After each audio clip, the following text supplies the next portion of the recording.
you have access to a spirit, a strength that enlarges and empowers you.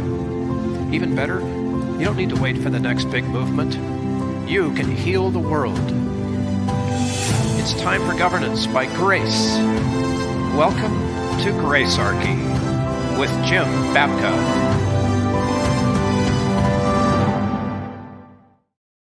Welcome back to an actual full episode of Gracearchy. I would like to sort of reveal a little bit here about how it is that I collect the news.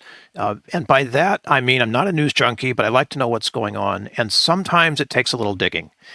My favorite go-to on the progressive side comes from Dave Pell at NextDraft. And today what Jim and I would like to do is take one of Dave's recent posts. It's from a couple days ago. We'll put the link in the show notes so you can get to it.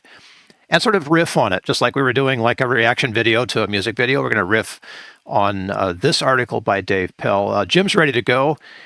And it is just amazing to me, if I can say this, Jim, to be able to do the podcast together with you. This has just been a great experience, man. Thank you. Thank you. And you notice I'm in different surroundings here.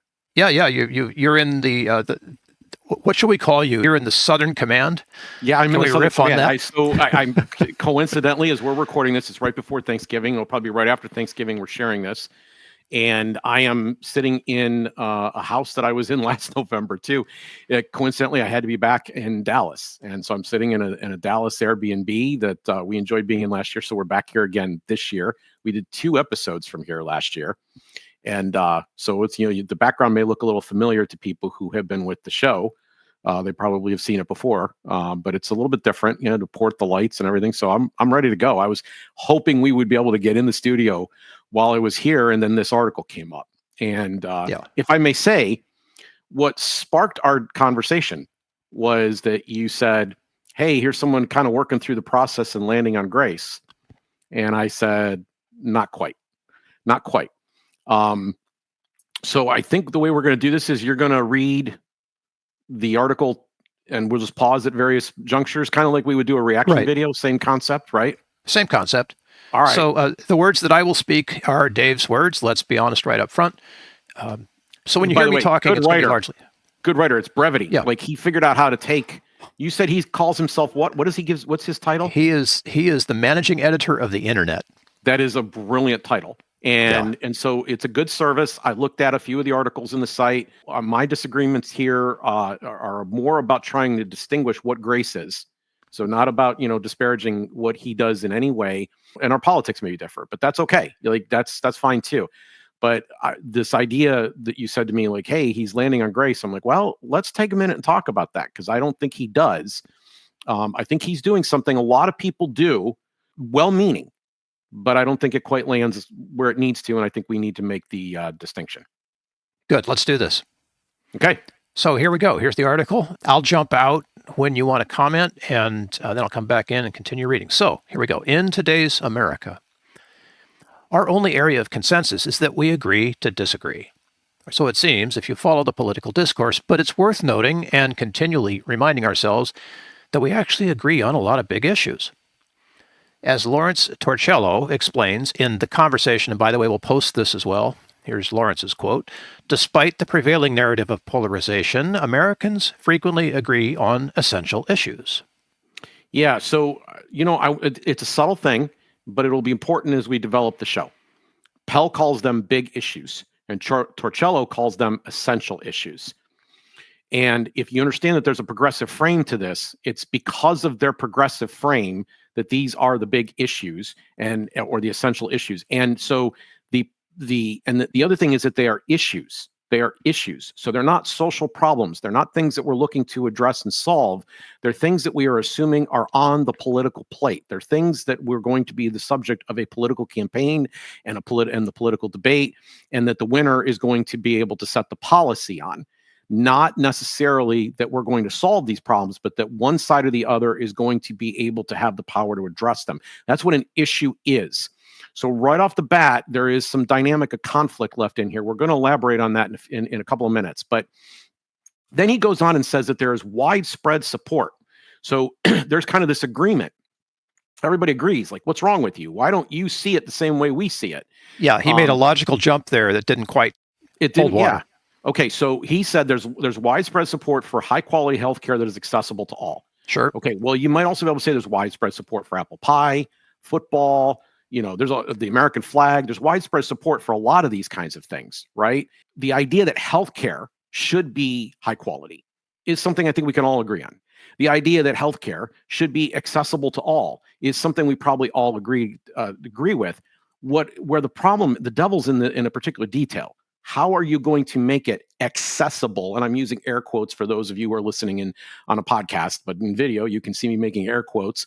Accessible to all. Accessible to all is a code. It is a way of speaking that says we are going to use the government to deliver these services. Well, I mean, just to pick one nit, I don't want it accessible to all if that's the cost, and here's why, because I recognize the high quality disappears. Yes. And I also recognize that we can make it accessible to all, but through alternative means. Yes. He says stronger gun control regulations. And then he makes this really interesting kind of split. He said many Americans advocate both for the right to bear arms and additional restrictions on firearms. Is that true? Well, what he's trying to say is that there are people who own guns and maybe even have joined an organization like the NRA at some time in their past. They like to go hunting. And they recognize that guns are kind of a sportsman's thing and they're good. And maybe even in some limited sense, self-defense is there. And, but they want to put an array of restrictions. And they always try to frame this as being like reasonable restrictions, small restrictions, not really. And they try to pretend that in no way are they infringing on the right. Well, any restriction. There's no exception in the Second Amendment that permits this. Zero. It's very, very explicit in the way that it's worded. Go look it up. Well, in fact, let's put the Second Amendment in the show notes as well, because the way it is worded permits no exception. It's not a right to bear arms anymore if you're starting to place so-called reasonable restrictions. And this begins a debate. He's trying to pretend like maybe there's not much debate there, that there's enough people that kind of agree that something should be done. Therefore, we, the royal we, be the government, should do something. And it is largely about how we should all kind of come together. But if you're already saying a certain group of people are going to have their rights infringed in a way that is not comfortable to them, and they're peaceful, law-abiding people, we've already got a problem, and you can start to see where the conflict is going to set in. Yes. Should we give Dave a little extra grace here because of the code words? Yes. And by the way, I kind of read the next section of the article. No, that's all right. I'll roll forward from there. Thank you. Okay, so back to the article. There is strong support for fundamental democratic principles, including equal protection under the law, voting rights. Who wanted to talk about that? I want to come back to this because I think the democratic principles, the voting issue, is kind of key to this whole thing. So before we're done, I want to come back and revisit that issue. I want to move on instead for the moment. Okay, so voting rights. The other things on his list. Here's the other things on the list: religious freedoms, freedom of assembly and speech, and a free press. On critical issues such as climate change, a majority of citizens acknowledge the reality. Critical issues again. Yes, critical issues. Critical issues. A majority of citizens acknowledge the reality of human-caused climate change and endorse the development of renewable energy. Similarly, support for women's reproductive rights, including the right to an abortion, is widespread, end quote. I want to come back even to religious freedom in just a moment. Yeah. And we're putting the democratic voting rights aspect of what he just said aside. We will get to that even later in the show. So he's a progressive. And this is hard for me to say out loud, because I don't want this show to have any perceived partisan bias whatsoever. But my number one concern with Harris being president was censorship across the board. To me, there's a lot of policy distinctions we can endure, right? A lot of the things that we're talking about, sometimes one party's up, the other party's up. And I've been used to living with big government my whole life and have been, obviously the guy that ran downsized DC. So, but those are things that I think are okay. What we experienced during the worldwide sickness that occurred a couple of years ago was that we saw a regime that stopped information from being able to be distributed rather than responding to information, rather than actually trying to find ways to constructively engage and put that down. They insulted, they mocked, they banned, And I mean from the highest official head levels. They coordinated with companies to infringe on the First Amendment rights of people. The infringement comes from the fact that the government directly intervened in social media companies to shut them down. And you think, okay, well, that didn't go very well for them. There's been a backlash that's occurred as a result of it. But within the last year, in fact, within the last several months in one of these two cases, John Kerry, the 2004 Democratic nominee and former Secretary of State, Hillary Clinton, the 2016 Democratic nominee and former Secretary of State, have both said we've got to do something about misinformation, disinformation, and malinformation. They're saying that we, the royal we, I'm using air quotes again, the state has to somehow or other suppress, shut down, close up, end anybody that's saying the things that the regime doesn't like. And that is highly, highly dangerous. If you're going to sit and you're going to bloviate to me, and bloviate's the right word, about the virtues of democracy, but then you're going to say that in the next sentence. Again, you don't understand what democracy is. You have to have some ability for everybody to gather the information, sort the information themselves, and make a decision based on their own moral values, experiences, judgment. Like, every person is supposed to be somehow or other part of the government making this decision. How can they make decisions if they don't have complete information? You say, well, some information shouldn't be included because it's clearly distracting. No, that's not how this works. Somebody puts something out, and I got to be honest with you, like, even in classrooms, we do something really wrong in our public education system where we give rote memorization stuff to kids and they're bored out of their minds at a topic. You want to interest the kids in the topic? Start a debate in the classroom. Say, some people say this and other people say that, which one's right? And they start, they get right into it, right? There you go. Yeah. Okay. So you cannot have this. Hillary Clinton is dangerous. John Kerry is dangerous. And it might be hard for Mr. Pell to hear this. It might be hard for other people in the audience to hear this. But this is so 101 to what a democracy is supposed to be that you absolutely cannot tolerate it. So what about the flip side of this, where conservatives now looking to limit liberal broadcasting? No. Now, again, I want to make one distinction in terms of what limit. There is going to be some discussion you're going to hear during the next 4 years from the left about the fact that defunding some of the activities they're doing, taking away the taxpayer dollars that have been going to those activities, is a form of censorship. They're going to expand the definition of censorship when it's their ox being gored. They are going to shrink the definition of it when it isn't their ox.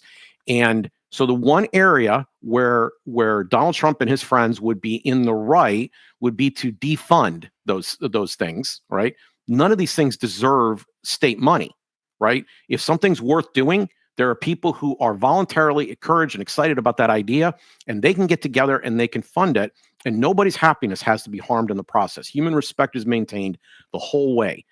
But if they're going to do things to silence and suppress, if they're going to do things to censor, overtly censor, 100% still wrong. It doesn't matter what the subject matter is. It doesn't matter how much you agree or disagree with the speaker. In fact, I don't know, Jim, because religious freedom is under assault right now.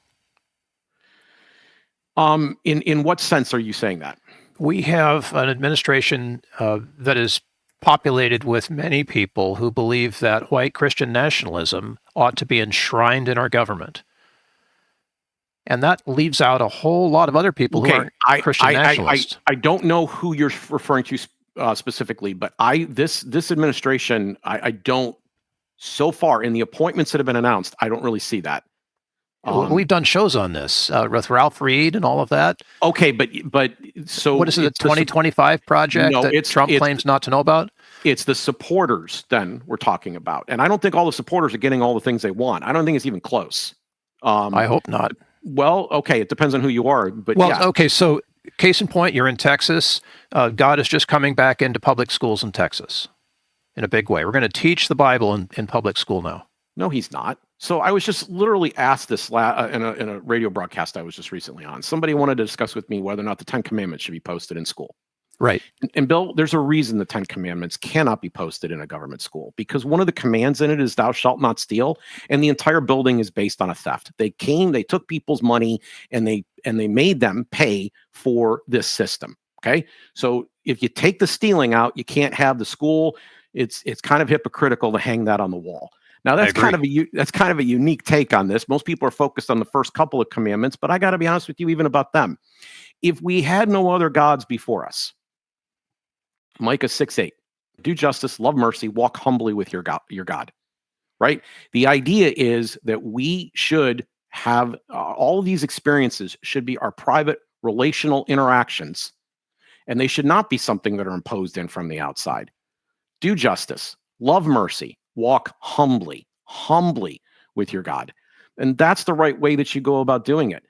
The problem is that too many people actually do substitute or try to create maybe the cult of an omnipotent state.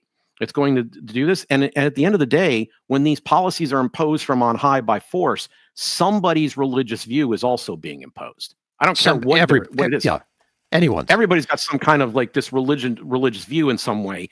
They're imposing those values. When you impose your values on other people, just flat out, we don't even need to specifically talk about religion. We can just say imposing the values is a bad idea. Yeah, in any case, because I mean, politics is religious for so many people now.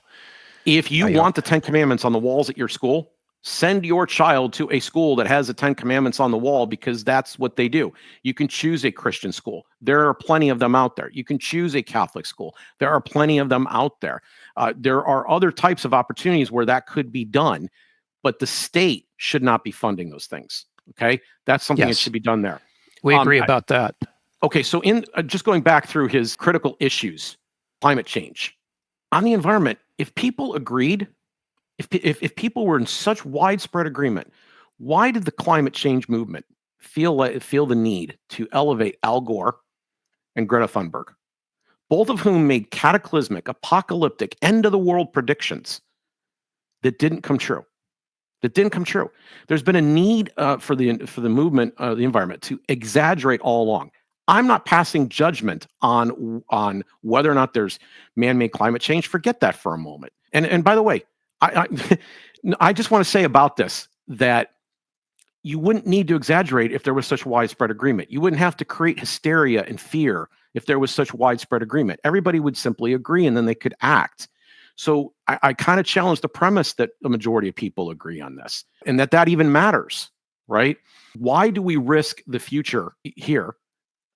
We could potentially be banned for even raising this topic and being anything less than 100% endorsement of the theory.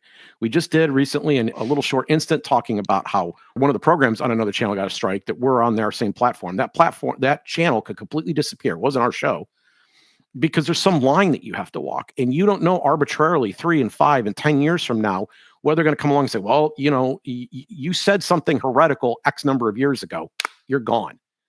And this is one of the areas where they've shown a willingness to say that misinformation, malinformation, disinformation, we have to shut down people who disagree. Rather than debate them, we have to shut them down. Okay? I'm not passing any judgment on anthropomorphic global climate change. I'm not saying anything. There's no judgment about that policy.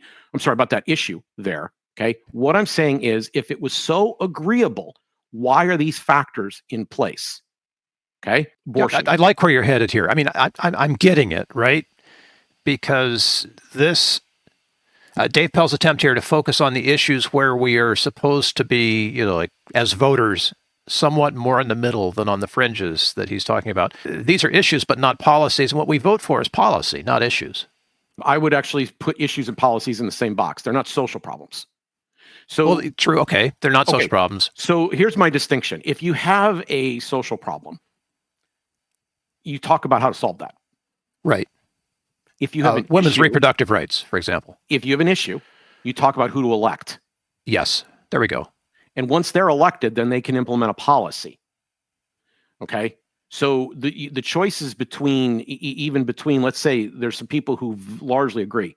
2008, Hillary Clinton and Barack Obama are running against each other for the Democratic nomination. They're trying to provide healthcare reform. Obama ultimately wins. A lot of people think that Hillary made a strategic mistake because she was honest with the public. And the idea that you could tax somebody, that you could put a penalty in place, a penalty for someone not buying insurance. You didn't buy insurance, we're going to charge you a penalty. Well, at the end of the day, in order to do the budget reconciliation, Obama did that, even though he said he wouldn't, and it couldn't be done. He did it. She was honest that that was what was going to be required to get that done. So you have this in this particular case, you have a difference in policy between two people who agree on the issue, but the difference is minimal because they're both generally headed the same direction. A social problem, you and I can look at the problem. Let's say we see a piece of litter rolling down the street, you and I, and you say, we need to elect somebody. I'm like, no, we don't. We can walk over and pick it up and put it in the trash receptacle over there, right? And you say, well, but there's more litter than this in the city. I'm like, okay, well, what do you want to do about that? Well, we need to elect some people. I'm like, no, we could actually get a group of people together who want clean streets. They live in the neighborhood. They want the neighborhood to be better. And maybe they feel powerless alone, but if there's a group of us, they would feel a little better socially interacting and believing that more impact would be created because there's more people working on it. And we don't normally think this way. This is the flaw in the ointment here. We don't talk about social problems. What we talk about is who to elect. And then eventually what ends up happening, and I'm getting a little bit ahead of myself, but what eventually ends up happening is we forget what in the heat of the contest, we forget what the social problem is. We even forget what the issue was, and we start to be like, that team bad, this team good, which, by the way, Dave is getting at here. He's saying, no, we probably shouldn't be doing that anymore. Although conveniently, every issue he picks has a progressive spin, right? Sure. The issues we should all agree on are the progressive ones he already agrees on, right? Right. But we lose sight of the social problem increasingly. It fades and fades and fades further and further and further back as we get more and more intensely in support of whoever it is that we believe should win. Yeah, that's a primary observation to remember. And it can spin people quickly. I've been spun by that. Everyone has. Right? Everyone has, because this is the way we're in this cauldron where there's a contest going on, and it's like you're forced to kind of pick a side, right? And in the heat of the moment, a lot of people get very emotional and passionate about their fears, about what's going on, and so their loathings and their hatreds end up getting kind of the better of them. One more thing in this section, because he did mention abortion, and I noticed that you brought it back up here a moment ago too. And I just want to transport myself to Florida for a second. I'm in Texas at the moment talking to you, but I want to transport myself to Florida, where just less than a month ago on election day, they had a ballot measure that would have changed their constitution. 60% was required, which it should be. It should even be higher, frankly. Yeah, Change your constitution.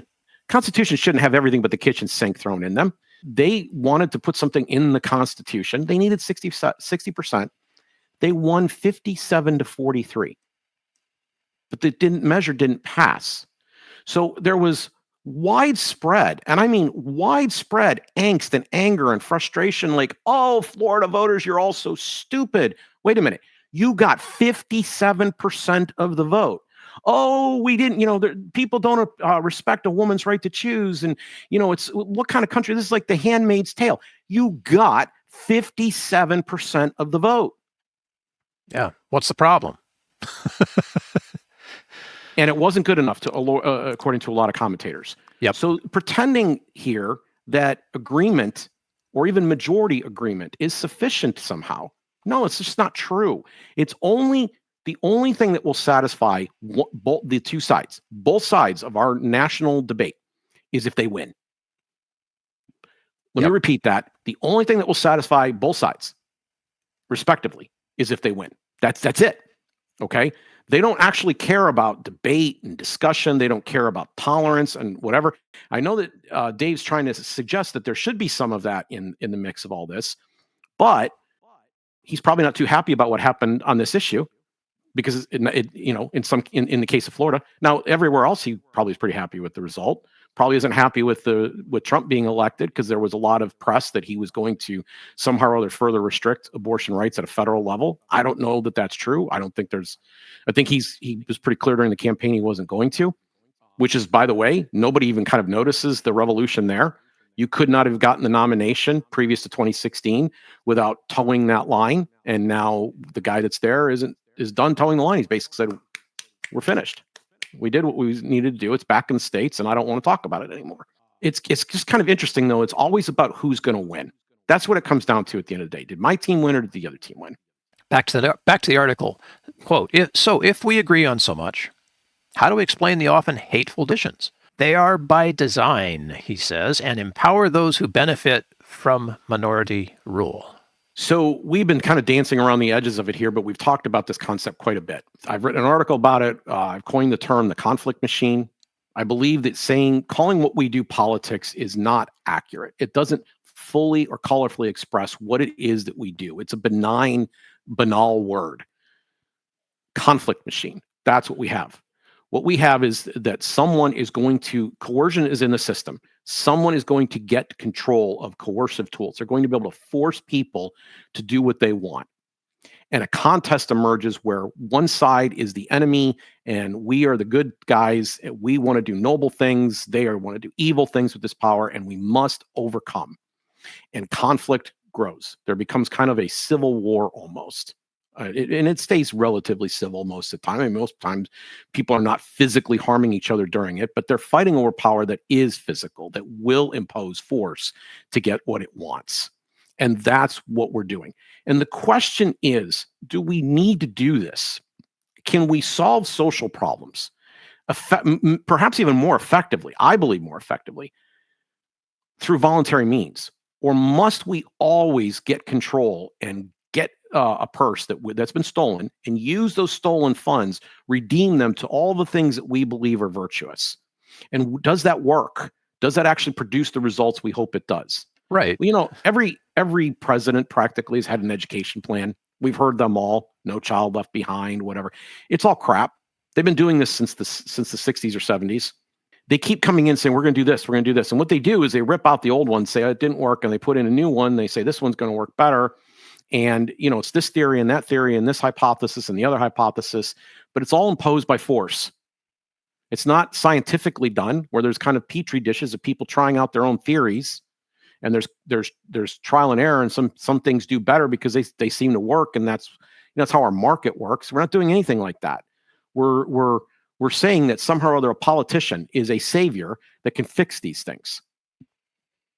So earlier he said there is strong support for fundamental democratic voting principles, right? Strong support for fundamental democratic voting principles. But then at the end of the statement, he says, and those who benefit from minority rule.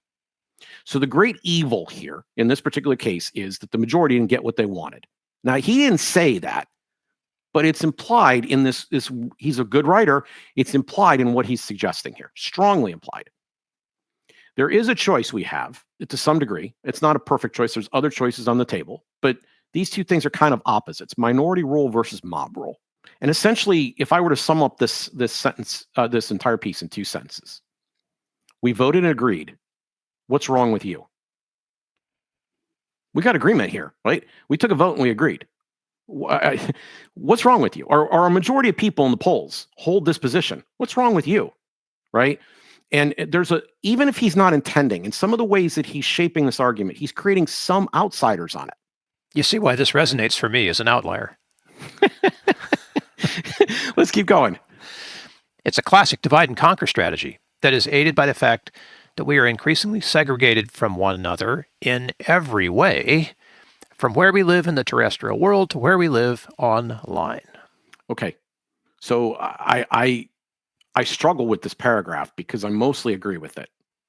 There is a divide and conquer strategy. That's how the conflict machine works. It does seek to divide us into groups and pit us against each other. That is 100% accurate. But there's some things that are true that become kind of trite platitudes. And one of them is that we are online too much and not talking to each other. So it is almost paradoxically true that is an accurate statement that deserves attention, but it's also trite and doesn't really get at the root of the problem. So what is missing here is any discussion on Dave's part, and I don't expect him to see it because most people operate inside a frame, and that is the conflict machine. So there is, and I say this because I'm involved in a project where we have to sit down and we have to talk to people one-on-one. And one of the things is that most people are, I mean this in the kindest way possible, brainwashed to believe that democracy is the only way to do things. They use this term a lot. And we've deconstructed, in fact, even before we came on the show, we were deconstructing one element of this together, how people use their votes and so forth. That democracy isn't the be all and end all. Winston Churchill said that it's a terrible system unless you compare it to everything else, right? So, in terms of running a government, if you're going to have a big monstrous state, this is probably the best we can do. But I still think it's a failure of imagination. If you overlook the conflict machine, like I agree with him that everybody needs to talk. I'm going to explain about that in a second, about the face-to-face. Yeah. But if you overlook the conflict machine, it's a little bit like saying to Mrs. Lincoln, before the gunshot, how are you enjoying the play? Right? The experience has been ruined. It's a secondary thing.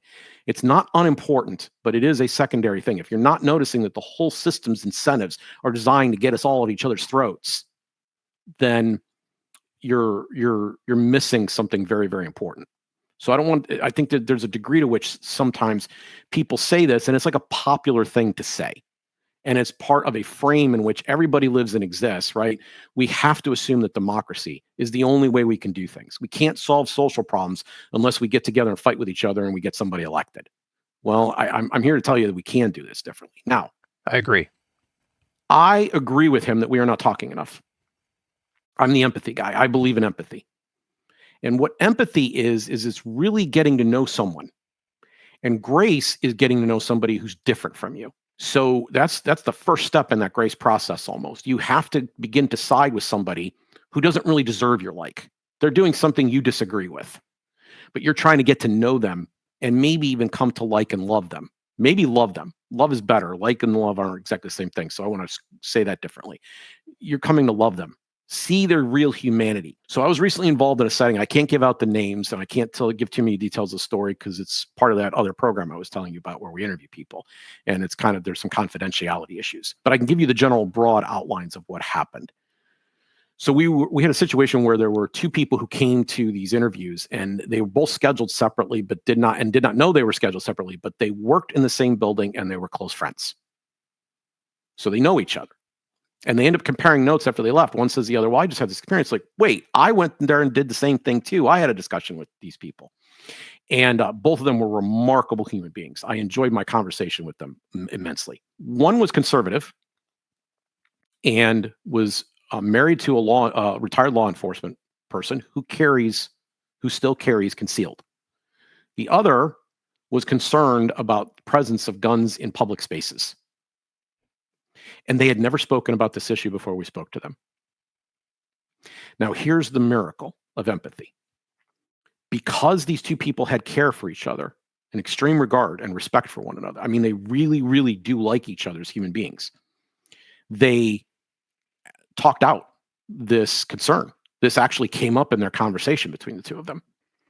And the person who, I give a lot of credit to the person who had a more gun control oriented position, did not change her mind on that issue, by the way, but now claimed to understood and respect why someone would see the issue differently.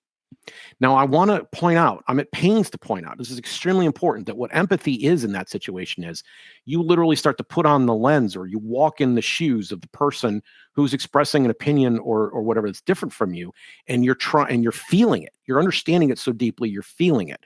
What Robert Heinlein called to grok. You're in that state where you really kind of get where they're coming from. You didn't have to change your values. Their arguments might not have been ultimately persuasive to you, but you still saw the humanity under the other individual and you were capable of steel manning their position, which is exactly what happened in this case. They both came to understand each other better. And I do not think that the online discussions that we are having have lent themselves to this kind of dialogue, by and large, because you're typing in short spaces and you got to be concise and you're busy and you're doing it with your thumbs on your phone. And that makes it hard to have maybe a good, robust conversation. People, flip other people off when they're inside a motor vehicle, but they wouldn't do it if they were standing right next to somebody on the street, right? Because there's this physical interaction that we start to respect a little more, the boundaries of another human being, and recognizing that, by the way, that could get us in a lot of trouble. We're nicer and kinder face to face in general than we are when we're able to hide behind some machine like one of these computers. And so I get what he's saying. I'm not, if you can tell, I am not saying it's an unimportant part of the phenomena for why we have conflict.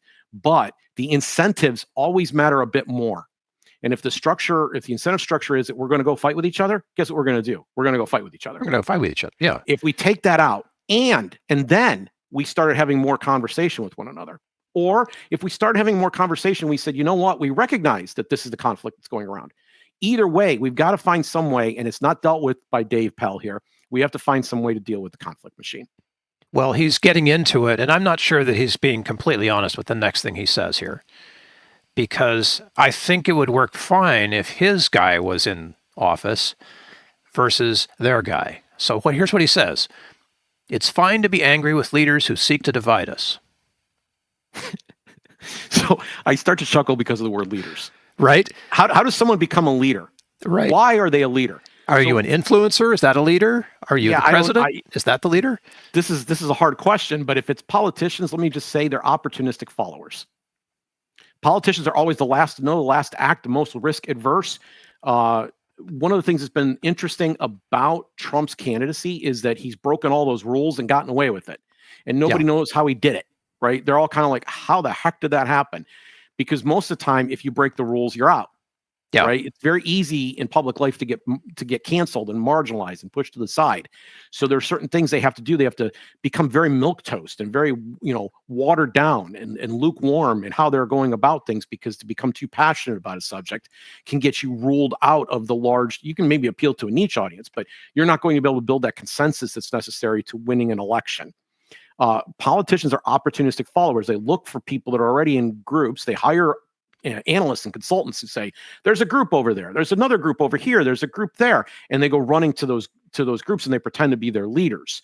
So I actually, every time somebody says something like this, I back up and I say, where did that politician get that power? Because you don't just wake up in the morning and go, you know what, I'm going to take over the world, and then you're in charge. That isn't how it works. You've got to get other people to play your game. So you must be satisfying something they want. And if we're not addressing those people, if we're not going, like, again, here's democracy showing up.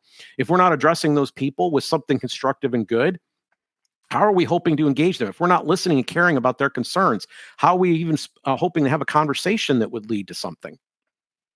The next bit he says is part of the reason that I thought he was getting grace.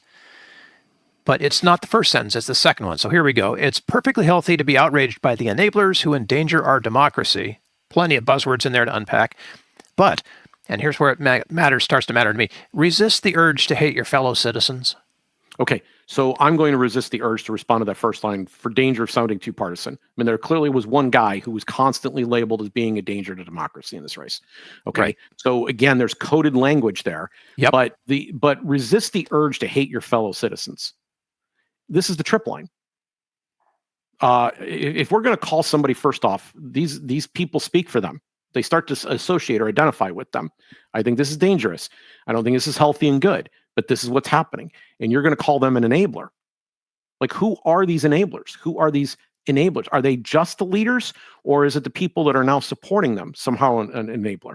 Is it okay if there's like one person in my life who's an ardent supporter of either side, and I'm going to close them down or hate them or reject them or attack them or whatever because they're enabling something that I dislike or that I disapprove of?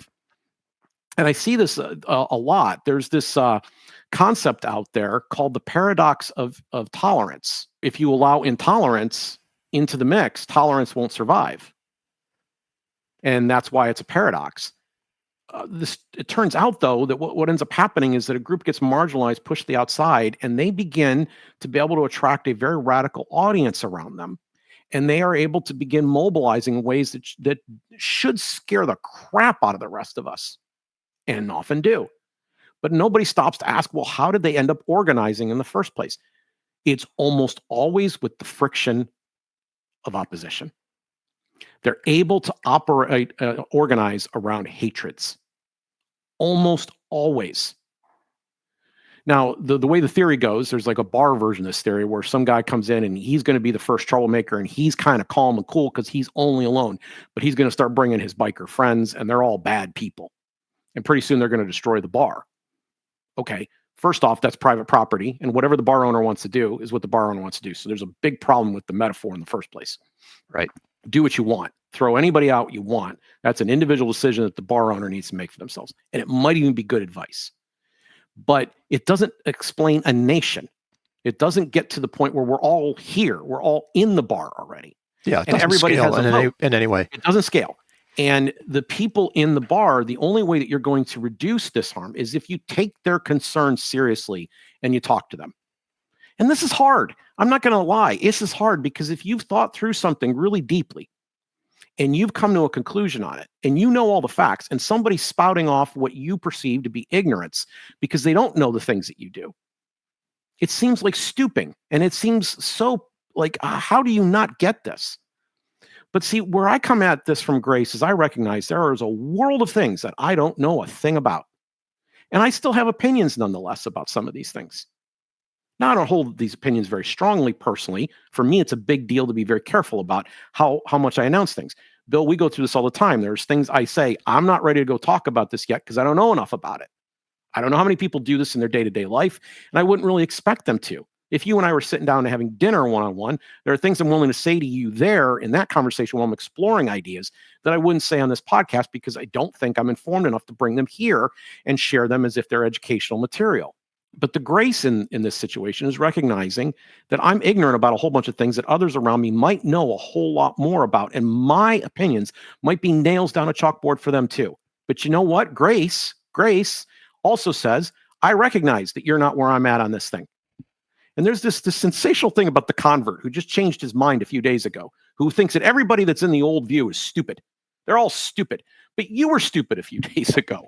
So I think we have to be really, really careful here. This is the trip line that we go across, is that the if we start attacking the people that they're identifying with, they've already formed a movement by this point. They don't feel they were heard in the first place. What if we could start having conversations and begin to hear them? When this experiment has been run, it repeatedly shows that people are able to talk and they come together and they understand each other better and their levels of hate and so forth go down. Dave says, this hatred is precisely what the dividers want you to do. But then he says this, and Jim, I think this is remarkable coming from the guy who I've read for many years. In this environment, empathy, kindness, and decency are revolutionary acts. And believe me, I'm reminding myself of this as much as I'm reminding you. Love that call. I do think everything that we've just covered in this article shows that it's not quite there yet. And the number one issue is that it's inside this frame. So democracy has to happen. And that there's inside democracy's frame, there's a smaller frame that says these progressive issues are crucial, critical, essential.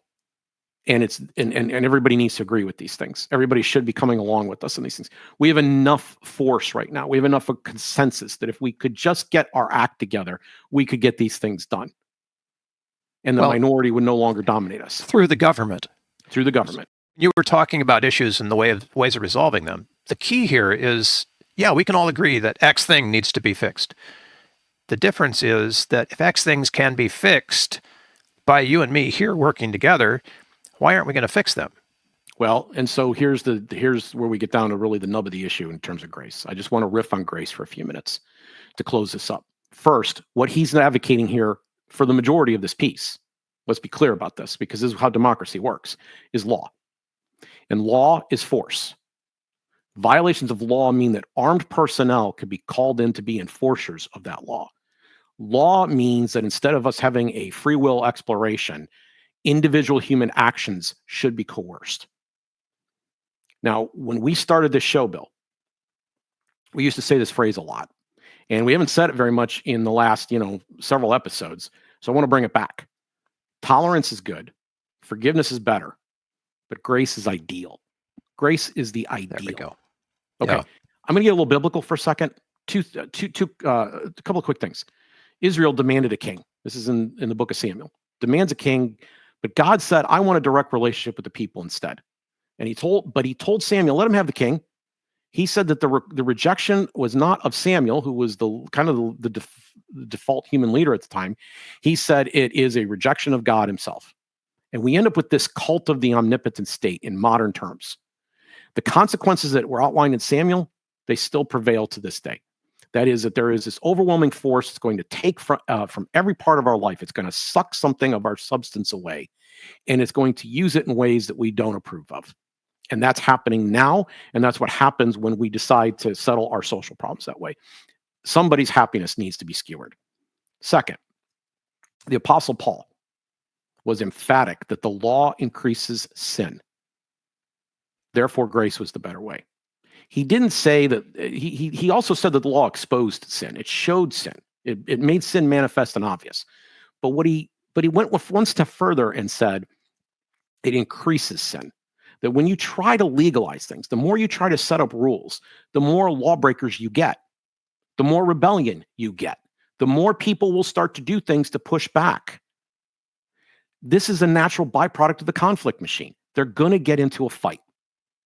So it's not a minor matter.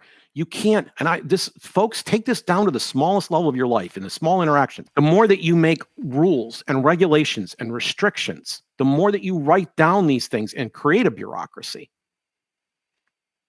the more you're going to cause resistance, the more you're going to stagnate everything.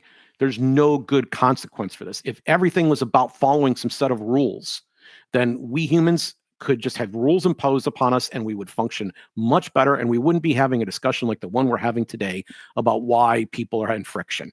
We wouldn't be having that discussion. This show wouldn't even exist. We'd all just be doing what we were told. But it doesn't work that way. Now, what about grace? Grace, this is my 2-word definition for this. This is very important. It's an undeserved gift. Undeserved, meaning it shouldn't have gone to you, and it's a gift. So when you give someone grace, you're giving them something they didn't deserve, they didn't earn. We can go into the market and trade. This isn't a trade here. This is, all right, you know what? You're kind of off base right now, but I want to understand you better. I'm going to give you something of myself. This is where we talk about having the lemonade on the porch, right? You see the Nazis walking down the street and you invite one of them up for lemonade and you have a one-on-one conversation the way Daryl Davis does. Look up Daryl Davis. But what does that really mean? So sympathy, the word sympathy, is feeling sorrow for the victim. Grace, then, is the urge to identify with the criminal, whom we understand to be a sinner, but we recognize that they're also made in God's image. Now, that sinner, as I pointed out a couple of minutes ago, has something in common with us. We are both victims of sin. Sometimes we are the one that needs grace. So the undeserved gift is a desire to protect someone's human rights, to protect them from scapegoating, to make sure that their humanity is on display and that we're respecting it.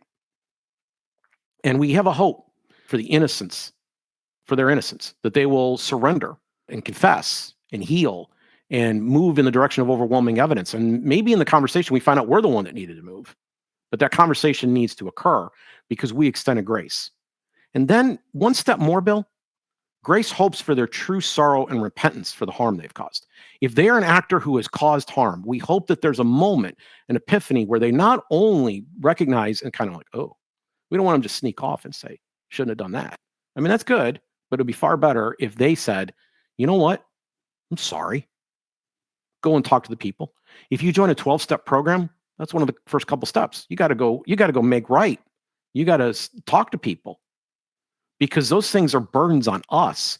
You know, the people that are in these AA type movements, these addiction anonymous type movements, they recognize that you're carrying this weight. Grace is like literally like, I'm going to set that aside and I'm going to do something that appears hard. I'm going to set this weight aside and leave it behind, and I'm actually going to go talk to someone. I'm actually going to engage in a way that might be painful, that might be like a fire, a refining fire of me. It might be for them too, might be difficult for them, but I'm going to go have that conversation. True grace opposes scapegoating so profoundly that we even put ourselves at risk of being forced to suffer alongside a scapegoat. And we speak out against that scapegoating, knowing full well that we might be facing an angry mob when we do it. And so my call here today is that I think Dave is pointing in the right direction. But if you're stuck inside a frame where you're insistent that we have to have the conflict machine in place, that's the only way we can do this thing, then I don't think you actually can get to the root of the problem for the differences that we have. And there, it turns out there is an alternative. We can practice human respect. If we recognize that every time we use violence or theft against somebody to get done what we believe needs to get done, that we're going to reduce happiness, harmony, and prosperity every single time. It's a principle. It's a natural law. If we recognized and practiced and lived and abided by that, and we said, okay, I'm going to respect other people's pursuit of happiness, even though it's radically different than mine, then a lot of these social issues, these culture wars, go to the wayside. It turns out we don't care as much when it's, somebody off doing their own thing. Okay, it's not my thing. I'm not going to support that thing. I'm not going to join that thing. I'm not going to hang out with that thing. But they're going to let somebody else live their life, right? Because we're all kind of exploring and doing this journey. You've said something here that I have to ask about. Is grace scalable? So grace is one-to-one. The principles of harmony, human respect, that seems like it's already enshrined in our Constitution. So it is available to macro. But this level of grace, of one-to-oneness, you can't make a law about that, right? No. Because if you made a law, if you started putting a stricture in place that you're going to have to go have conversations with your neighbors, that coerced conversation is not going to lead to true healing. And in fact, there may be backfire effects. There may be some things that, that actually ruin or damage that process. New consequence. They call them unintended consequences in a lot of cases, but I mean, they show up with such regularity that, you can almost anticipate them. You can almost anticipate them. And so scalable, yes. And here's how. You've heard about paying it forward, right? Sure, yeah. So I believe we live in a world of hurt individuals. And this is probably where I want to land the plane. I believe we live in a world of hurt individuals who maybe more than anything need to be recognized in their humanity and appreciated. And some people have such darkness that they're pulling around them that it's hard to do that. And I don't want to give anyone here the impression that it's our job, any human being's job, to take on the whole world. And I don't even want to give you the impression that all of your time needs to be spent away from family and work and sleep and things that you have responsibilities to. I do think you have to control how much of this you can do because you have a human capacity, a limit. But you probably need to have someone in your life, and maybe 2, maybe 3, that you are listening to. One of the ways that I've done this is through social media. There's literally a debate about one type of people by another friend of mine. Like, he's like, we can't have these people in our lives. These people, they don't respond to reason and blah, blah. But see, he's collectivizing and treating all the people like they're in a group. I want to hear what they're having to say. And I, by the way, want them to hear what I have to say. Because if I pull out of their lives, they're not going to hear what I'm having to say either. They're going to be more isolated and insulated and just in that group, more and more entrenched in that view. I'd like to stay in somewhat engaged with them. Finding ways to stay engaged with people the way Daryl Davis does. Because what Daryl did is that he found that by listening, by talking with these people as real human beings, and he didn't change who he was. He didn't deny his position. He didn't tell them they weren't wrong. He told them exactly how they were wrong, but he treated them like human beings, and he had real relationships with these people, and he changed and transformed a few dozen now lives in the process. Now, you said scalable. I believe that if you begin to do that, there are ripple effects. There are pay it forward effects. These people know that their life has been transformed by an experience like this. They're more likely to go out and do it. If the people who are being listened to are more likely to listen. So if we started practicing more grace, there would be less harm and hurt in the world in the first place. There would be more affirmation in that world. And I believe it is the thing that will best undo hate.